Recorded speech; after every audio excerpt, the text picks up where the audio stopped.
নমস্কাৰ, মই ৰঞ্জিতা সিংহ দত্ত। মই আজি অসমৰ বুৰঞ্জীৰ এভাগ ক'ম। সেয়ে হ'ল পদ্মনাথ গোহাঁই বৰুৱাদেৱৰ, যাক ৰায়বাহাদুৰ বুলি ব্ৰিটিছে উপাধি দিছিল, তেখেতৰ বিষয়ে মই ক'বলৈ বিচাৰিছোঁ। কাৰণ তেখেতৰ লগত পুৰনাৰায়ণ সিংহৰ সম্বন্ধ আছে, জ্যোতিপ্ৰসাদ আগৰৱালাৰ সম্বন্ধ আছে। এতিয়া মই আৰম্ভ কৰিম যে তেখেত জন্ম হৈছিল 1871 চনত আৰু তেখেতৰ মৃত্যু হ'ল 1946 চনত। সেই গোহাঁই বৰুৱাৰ পৰিয়াল মৃণালী বাইদেউ আটাইতকৈ ডাঙৰ। তেখেতে হায়াৰ ছেকেণ্ডেৰী স্কুলৰ অসমীয়াৰ টিচাৰ আছিল আৰু লগতে প্ৰিন্সিপাল হৈছিল। তেখেতৰ লগত যদিও আমাৰ টিচাৰ আছিল, মোক পঢ়াইছিল, কিন্তু হ'লেও আমাৰ লগত এটা বেলেগ সম্বন্ধ, যিটো সম্বন্ধ দেউতাৰ দিনৰ পৰা বা তেখেতৰ পদ্মনাথ গোহাঁই বৰুৱাৰ দিনৰ পৰা আছিল। এতিয়া কথা হ'ল যে পদ্মনাথ গোহাঁই বৰুৱাৰ লগত অসম বন্তিৰ সম্বন্ধটো অতি সাংঘাতিক। তাৰমানে এনেকুৱা হ'ল যে মৃণালী বাইদেৱে ককাকৰ মৃত্যুৰ পিছত গোটেই কাগজ পত্ৰ সকলো সংৰক্ষণ কৰি ৰাখিছিল। আৰু মই যেতিয়া কিতাপ উলিয়াইছিলোঁ, দেউতাৰ ওপৰত সম্পাদনা কৰিছিলোঁ, তেতিয়া বাইদেৱে মোক কৈছিল, মই ক'লোঁ বাইদেউক যে বাইদেউ আপুনি লিখক। তেতিয়া তেখেতে ককাকৰ বহুত কথা দিছিল আৰু দেউতাৰ কথা লিখিছিল আৰু অন্যান্য কথা লিখিছিলে। মোৰ খুবেই ভাল লাগিছিল আৰু এইখিনি মই প্ৰকাশ কৰিছিলোঁ। এতিয়া প্ৰথম আৰম্ভ অসামন্তি কৰিছিলে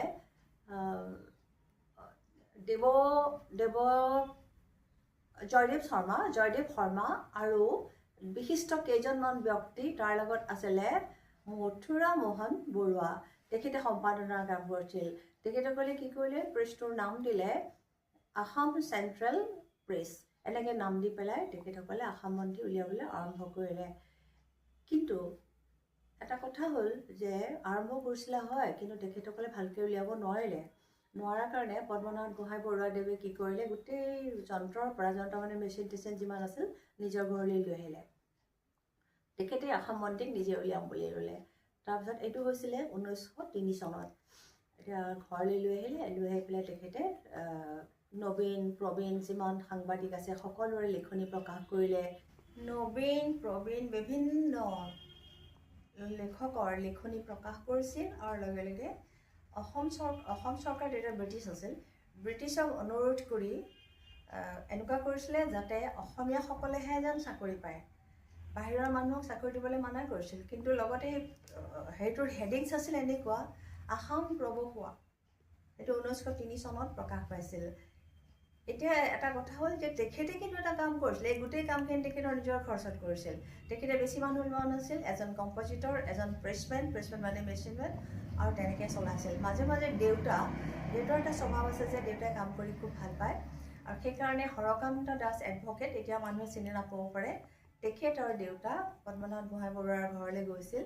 যাওঁতে দেউতাই কি কৰিছিলে, এনেই বহি নাথাকি তেওঁৰ প্ৰেছত কাম কৰিছিল। তেওঁ মানে এইটো স্বভাৱেই, তেওঁ খুব ভাল পায় এইবিলাক কৰি। এনেধৰণে দেউতাৰ লগত এটা অতি সুন্দৰ সম্বন্ধ। আৰু এই কথাবিলাক মোৰ মৃণালী বাইদেৱে কৈছে, কিন্তু মৃণালী বাইদেৱে খুব ভালকৈ কৈছে। কাৰণ মৃণালী বাইদেৱে এনেকুৱা এটা হৈছিল যে মহাজাতি বুলি ক'লে একে অৱস্থা তেওঁৰ কিবা হৈ যায়, মানে এনেকুৱা ভাবে যে বৰ অন্তৰৰ বস্তু, একে মহাজাতিখন নাপালে কিবা হৈ যায়। মোক এনেকুৱা ধৰণে এদিন এটা কথা ক'লে, জানা ৰঞ্জিতা, চন্দ্ৰপ্ৰসাদ শইকীয়া যেতিয়া সভাপতি আছিল সাহিত্য সভাৰ, তেখেতে মোৰ ককাৰ বস্তুবিলাক লৈ গ'ল ককাৰ মৃত্যুৰ পিছত। ক'লে কি যে আমি সাহিত্য সভাত এইবোৰ সংৰক্ষণ কৰিম, কিন্তু ক'তা সংৰক্ষণটো নহ'ল। তেখেতে মোক ক'লে, কি কৰা ৰঞ্জিতা, অলপ সহায় কৰিবা নেকি? মই ক'লোঁ মই সাহিত্য সভাৰ মানুহক সুধিম, কিন্তু সুধি একো কামত নাহিল। তেখেতসকলে কোনো উত্তৰেই দিব নোৱাৰে। এইদৰেই হৈছে কি, আমাৰ পুৰণা বস্তুবিলাকক সংৰক্ষণ কোনে কৰে? নকৰে। তেখেতৰ এইখিনি বস্তুটো কোনেও সংৰক্ষণ নকৰিলে। ইমান সুন্দৰ। প্ৰথম যেতিয়া ইউনিভাৰ্চিটিখনৰ কাৰণে দাবী কৰিছিল, সেইটো 1932 চন আছিল, আসাম বন্তিত, যে সকলো আমাৰ মানুহবিলাক গৈ পেলাই, ষ্টুডেণ্টবিলাক গৈ পেলাই কেলকাতাত মানে পৰীক্ষা দিব লাগে, কাৰণ কলিকতাৰ পৰা কণ্ট্ৰল হয় বিশ্ববিদ্যালয় কলিকতা। কিন্তু চবেই বিচাৰিছিলে যে অসমত এখন বিশ্ববিদ্যালয় লাগে। তেনেকৈ চলোতে 1944 চনত ৱাল্টাৰ চাইমন বুলি এজন আছে, চিমাৰ, তেখেতে কি কৰিলে, এই কথাটো হয়ভৰ দিলে। হয়ভৰ দিয়াৰ পিছত এটা থিৰাং হ'ল যে বিশ্ববিদ্যালয় হ'ব, তেজপুৰত বিশ্ববিদ্যালয় এখন, তেজপুৰ নহয়, অসমত এখন বিশ্ববিদ্যালয় হ'ব, মানে সেইখন গুৱাহাটী বিশ্ববিদ্যালয় দেই, পিছলৈ হ'ব। তাৰপিছত এনেকৈ বিশ্ববিদ্যালয়খনো হোৱাৰ চান্স আছিল। কিন্তু এই বস্তুটোত আটাইতকৈ বেছি লাগিছিলে কোনে? মাধৱ চন্দ্ৰ বেজবৰুৱা, মাধৱ বেজবৰুৱা ডেকা বেজ বুলি কয়। মাধৱ বেজবৰুৱা তেখেতৰ জীৱন দি দিছিল বিশ্ববিদ্যালয়খন আনিবৰ কাৰণে। তেখেত অসুস্থ হৈ পৰিছিল। তেখেতৰ পত্নী ঊষা বেজবৰুৱা, তেখেতসকলৰ ঘৰ তেজপুৰতে, তেখেতসকলৰ কলিবাৰীত ঘৰ, পদ্মনাথ গোহাঁই বৰুৱাৰো ঘৰ কলিবাৰীত। তাৰমানে কলিবাৰীখনত বহুত প্ৰসিদ্ধ মানুহৰ সেইখন স্থান হয়। পদ্মনাথ গোহাঁই বৰুৱা, বিষ্ণু ৰাভা, চন্দ্ৰধৰ গোস্বামী, তাৰপিছতে ঊষা বেজবৰুৱা, এনেকৈ সকলোৰে ঘৰ তাতেই। আৰু বিশেষকৈ মই আৰু এটা কথা ক'বলৈ বৰ ভাল পাম যে শিৱসাগৰত মাধৱ বেজবৰুৱাহঁতৰ ঘৰ মই চিনি পাওঁ, কাৰণ শিৱসাগৰত মোৰ আইতা ককা আছিল। তাত বেজবৰুৱা চুক বুলি এটা আছে, এটা জেগা আছে, সকলো বেজবৰুৱা তাতেই থাকে। লক্ষ্মীনাথ বেজবৰুৱা ৰসৰাজ, তেখেতসকলৰ ঘৰো তেনেকুৱাই। আৰু মাধৱ বেজবৰুৱাৰ কিন্তু এটা কথা, 1948 চনৰ 26 জানুৱাৰীত যেতিয়া গুৱাহাটী ইউনিভাৰ্চিটি হৈছে, তেতিয়া কিন্তু মাধৱ বেজবৰুৱাই দেখা নাপালে, কাৰণ তেখেতৰ ইমান অসুস্থ আছিল, ইমান কষ্ট কৰিছিল। তেখেতৰ মৃত্যু হ'ল, কিন্তু মৃত্যুৰ পিছত অসমে গুৱাহাটী বিশ্ববিদ্যালয় পালে। এতিয়া আন এটা কথা ক'ম যে পূৰ্ণসিংহৰ লগত জড়িত কেনেকৈ হ'ল। এদিন দেউতা আৰু এই কি কয় এইটো জ্যোতিপ্ৰসাদ আগৰৱালা, জ্যোতি ককাইদেউ বুলি তেখেতসকলে মাতে, তেওঁলোক দুয়ো লগ লাগি ক'লে কি যে এটা কথা হৈছে নহয়, আমি এবাৰ পদ্মনাথ গোহাঁই বৰুৱাৰ ওচৰলৈ যাওঁ বলাচোন। তাৰপিছত গ'ল। তেতিয়া ৰায়বাহাদুৰ পদ্মনাথ গোহাঁই বৰুৱাক মানে ক'লে যে আপুনি পেপাৰখন বন্ধ কৰিব বুলি শুনিছোঁ, আপুনি বন্ধ নকৰিব। কৈছে নহয়, মই আৰ্থিকভাৱে শোচনীয় অৱস্থা মোৰ, মই নোৱাৰিম। তেতিয়া তেওঁলোকে জ্যোতিপ্ৰসাদ আগৰৱালাই এটা মানে এনেকুৱা এটা ধাৰণা দিলে যে আমি চলাব পাৰিম নহয়। তাৰপিছতে পদ্মনাথ গোহাঁই বৰুৱাই কথাখিনি শুনি আছে, শুনি পেলাই ক'লে, মানে তেখেতে মুখেৰে মাতা নাই কিন্তু চব শুনি আছে। খালি কথাটো এনেধৰণৰ যে জ্যোতিপ্ৰসাদ আগৰৱালাহঁতৰ ধনৰ বল আছে, পেপাৰখন ভালকৈ চলাব, কিন্তু এটা কথা ক'লে যে জ্যোতিপ্ৰসাদ আগৰৱালাহঁতে যিবোৰ উলিয়াব সেইবোৰ যেন অৱধাৰিত হিচাপে প্ৰকাশ পায়।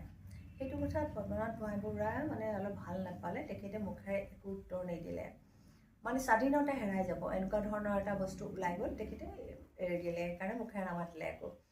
তাৰপিছত তেনেকৈ থাকিল। তেনেকৈ থাকোঁতে থাকোঁতে এদিন তেখেতৰ মৃত্যু হ'ল, পদ্মনাথ গোহাঁই বৰুৱাদেৱৰ। তাৰপিছতে তেজপুৰৰ পৰা পেপাৰ নাই, কোনো কাগজ নাই। এতিয়া কি হ'ব? দেউতাই ভাবিলে পদ্মনাথ গোহাঁই বৰুৱাৰ হৰে কৃষ্ণ বেজবৰুৱা, তেখেতৰ ল'ৰা হৰে কৃষ্ণ গোহাঁই বৰুৱা দেই, হৰে কৃষ্ণ গোহাঁই বৰুৱা, তেখেতক সুধিলে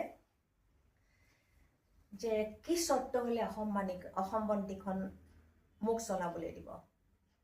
মই যেতিয়া তাৰ লগত জড়িত, মোৰ এটা ভীষণ ইচ্ছা, মই চলাব খুজিছোঁ এখন, কিন্তু হৰে কৃষ্ণ গোহাঁই বৰুৱাই একো সমিধান দিব নোৱাৰিলে।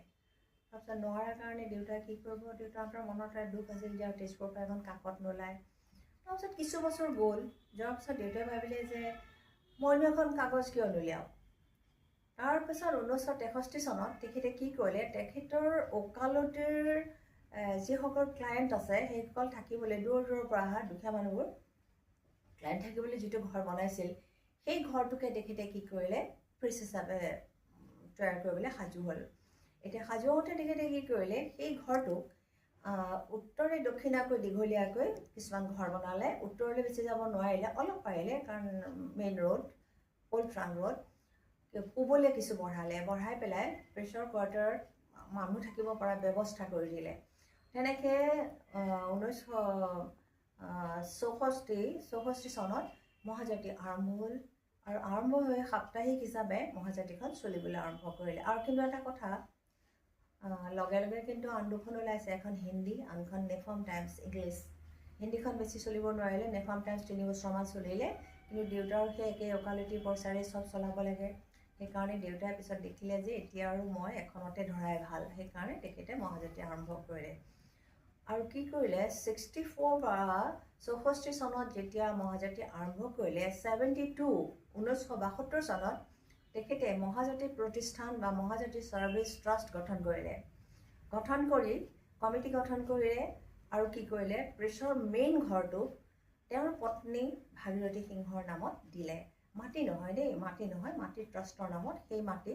আৰু তাত কিছুমান তেওঁ এনেকুৱা নিয়ম বান্ধি দিলে যে ট্ৰাষ্টৰ এখন ডিড আছে, যিখনক কোনেও কেতিয়াও সলাব নোৱাৰে। এতিয়া এই ট্ৰাষ্ট ডিডৰ ওপৰতেই মহাজাতি বহুদিন চলিল। দেউতাই নিজে কি কৰে, পৰিৱেশটো মনত পৰিলে মোৰ কেনেকুৱা লাগে। ইমান ডেকা ল'ৰা জাৰ্ণেলিষ্ট, সেইসকলে শিকিছে, মেচিনমেন আহিছে। মহাজাতি ছাৰ্ভিচ ট্ৰাষ্টৰ কথা ক'বলৈ গ'লে মই এই কথাখিনি ক'বই লাগিব, কাৰণ মোৰ স্বামী এই ট্ৰাষ্টৰ মেম্বাৰ আছিল।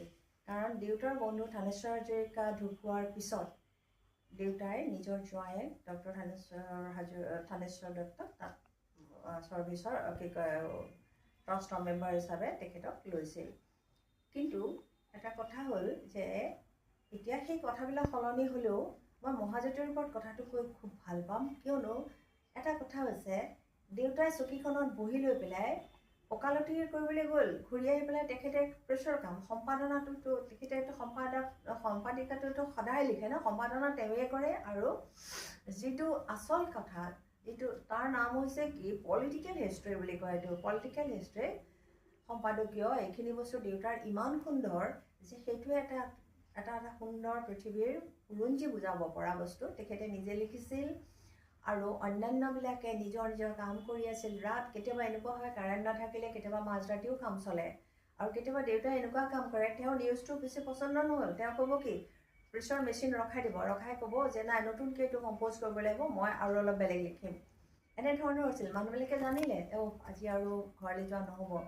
খোৱা বোৱাৰ ব্যৱস্থা চব ঘৰতে হৈছিল, অতি সুন্দৰ ব্যৱস্থা। আপুনি দণ্ডীনাথ কলিতাৰ পুতেক বিভূত কলিতা, তেখেতো আমাৰ লগত জড়িত আছিল। আৰু কিমান আছিলে, এতিয়াৰ সেইসকলৰ নামবিলাক মোৰ মনত নাই, যেনেকৈ নিতুমণি, তাৰপিছতে অতনু ভূঞা, প্ৰফুল্ল বৰা অৱশ্যে নাট্যকাৰ আছিল। কিন্তু মোৰ ডাঙৰ দাদাৰ বন্ধু আছিলে কাৰণে সেইসকল যেন মহাজাতিৰে মানুহ এনেকুৱা এটা হৈ পৰিছিল। মহাজাতিক লৈ উখল মাখল, মহাজাতিৰ সকলো বস্তু তেওঁলোকেই চলাব, এনেকুৱা ধৰণৰ হৈ পৰিছিল। ইমান ভাল লাগিছিল। সেই মহাজাতি বেলেগ ধৰণে চলিছিল। আৰু যিসকল গ্ৰাহক আছিল সেইসকলে হেনো কি কৰে, দেওবাৰে কেতিয়া ৰাতিপুৱা বাৰু কেতিয়া কাগজখন পাব, মানুহবিলাকে উৎসুকতা ইমানেই বেছি। সেইসকল মানুহে পিছত মোক কৈছে যে আমি ৰৈ থাকোঁ কেনেকৈ পেপাৰখন পাম, একে উশাহতে যেন পঢ়ি শেষ কৰি দিম, ইমান ভাল পাইছিল মহাজাতি চলিল, বহুত দিনলৈকে চলিলে।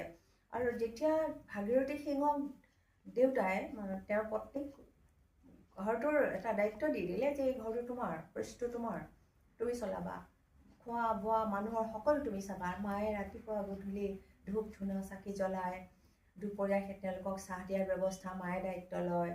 আৰু কিছু পইচা কাটি পেলাই কিছুমান দূৰলৈ মানুহ যাব নোৱাৰে ভাত খোৱাত, সেইবিলাকক মায়েই চাইছিলে আৰু ময়ো সহায় কৰিছিলোঁ মাক। ৰান্ধনি যেতিয়া নাথাকে তেতিয়া আমাৰ দায়িত্বটো বাঢ়ি যায়। তেনেধৰণে মহাজাতি খুবেই ডাঙৰ। আনকি যোৰহাটৰ পৰা মানুহ আহি পেলাই কাম কৰিবলৈ আহিছিল ইয়ালৈ, নলবাৰীৰ পৰাতো বহুতেই আহিছিল। এতিয়া কথা হ'ল যে মহাজাতিখনক কিমান ধুনীয়াকৈ চলি আছিল, খুব ভালকৈ চলিছিল, মাৰ্ঘেৰিটালৈকে গৈছিলে।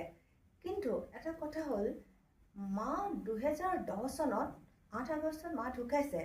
আচৰিত কথা, মাও ঢুকাইছে, মহাজাতিখনৰ হঠাৎ কি হ'ল, মই তেতিয়া নাছিলোঁ, 10 বছৰমান ইয়াত নাছিলোঁ, হঠাৎ শুনিলোঁ মহাজাতি হেনো বন্ধ হ'ল। মইনো কিয় বন্ধ হ'ল মহাজাতি? তেতিয়া মই আহি পেলাই সুধিলোঁ যে মহাজাতি কিয় বন্ধ হ'ল? তেতিয়া ডাঙৰ দাদাই ক'লে যে চলাব নোৱাৰি, পইচা পাতিৰ অভাৱ। মই কৈছোঁ কিয় নক'লা মোক, মই দিলোঁহেঁতেন, যিমানকণ জমাইছোঁ চব দিলোঁহেঁতেন মই, কিন্তু এইটোতো মই মৰিব দিব নোৱাৰিলোঁহেঁতেন। কিন্তু মই আজি আপোনালোকৰ ৰাইজ এটা কথা কওঁ, মোৰ অনুপস্থিতিত মোৰ ভাইটি পৰশমণিয়ে কিন্তু এই মহাজাতিক আৰম্ভণিতে শেষৰ পিনলৈ এটা কাম কৰিলে যে মহাজাতিক মই ডিজিটেল কৰিম। তেওঁ এইটো থিৰাং কৰিলে, থিৰাং কৰি কিছু শুভাকাংক্ষীৰ লগত লগ লাগি মহাজাতিক ডিজিটেল কৰিলে। তাৰ অলপ দিন পিছতেই মোক তেওঁ জনালে যে বাইদেউ এনেকৈ কৰিলোঁ। মই কৈছোঁ ঠিক আছে, মই যদি থাকিব লাগে নিশ্চয় থাকিম, মই দেউতাৰ বস্তুত মই থাকিমেই। তাৰপিছত এতিয়া এই মহাজাতিৰ আমি যিটো নতুন মহাজাতিৰ কৰিলোঁ, তাৰ আমি এতিয়া মই পৰশমণি সিংহ, ৰঞ্জিতা সিংহ আৰু ডক্টৰ থানেশ্বৰ দত্ত, জীৱিতা কালতি, আমি এখন ট্ৰাষ্ট গঠন কৰিলোঁ। আৰু ট্ৰাষ্ট হিচাপে আমি এতিয়া মহাজাতি 24/7 লাইভক চলাই আছোঁ। আৰু মই আশা কৰোঁ অসমৰ ৰাইজে আমাক আশীৰ্বাদ কৰিব যাতে এই মহাজাতি সদায় চলি থাকে। আৰু যিসকল শুভাকাংক্ষী আছিল, যোনে পৰশমণিক সহায় কৰিছিল, তেখেতসকলক মই আজি ইয়াৰ পৰাই এক ধন্যবাদ জ্ঞাপন কৰিছোঁ। তেখেতসকলে যেন সদায় আমাৰ লগত থাকে, এইটোকে কৈ মই মোৰ সামৰণি মাৰিছোঁ।